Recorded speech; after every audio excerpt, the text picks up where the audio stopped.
Hello, quick last update before I finish this gnat, because I'm trying to get it finished by the end of the week. Yeah, it's been fighting me a bit. I've got a little bit of problem with some of the evenness of the paintwork because various undercoats have been applied and reapplied and missed scraps of it, so it's a bit blotchy in parts. And I probably made a bit of a over-ambitious mistake by putting a white section here, because it just makes it more of a guesswork where the barrier between the decal and the undeckled part of the tail is going to be. On camera it seems to be much more even than it looks, but tell that's kind of a bit matte because I've been holding it and it hasn't dried hard enough yet.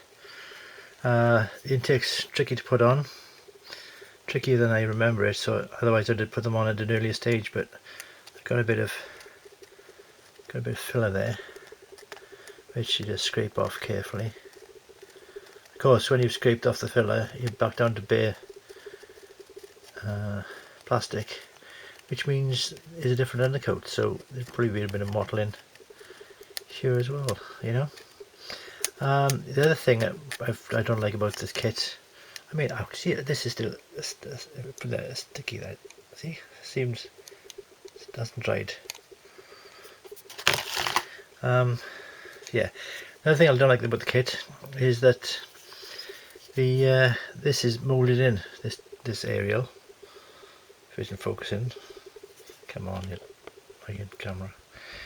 That's moulded in, so of course it gets knocked all the time. So I've glued this back into place once or twice already, and of course the legs seem to be even.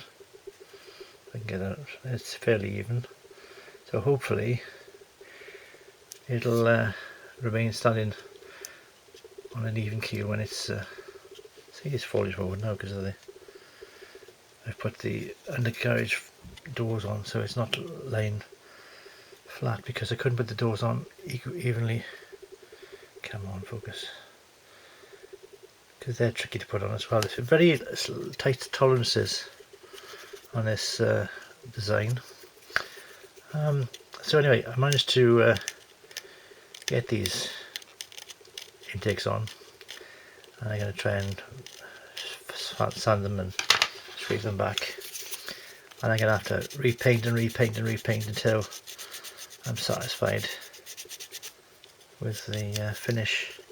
I'll have to just paint it and just leave it and not touch it at all for a day or two, but already now I got red paint on my fingers and it's come off. Also there's little tiny areas here which you can accidentally knock off.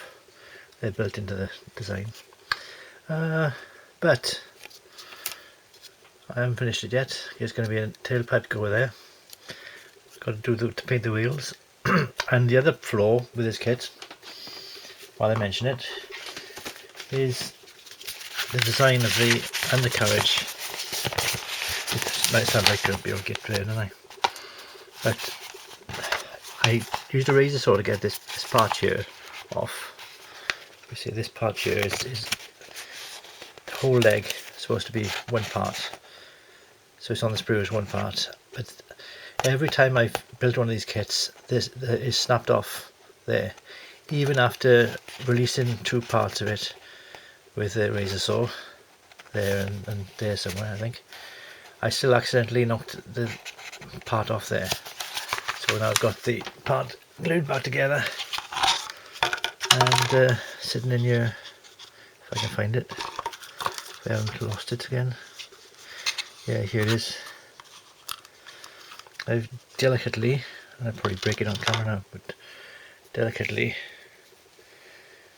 glued it back on together. See?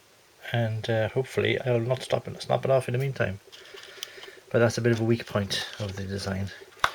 There we are. I couldn't design a 1/72 scale model, could I? And there, got that to put on. As I build, I always cross off parts I've finished. That's me know where I am and know where to go back to. So, bit of painting, bit of fettling, bit of rubbing down and painting over again, and a couple of different coats. But next time you see it, it should be finished. Alright, 5 minutes is enough time for anybody to watch that. Okay, ta-ra.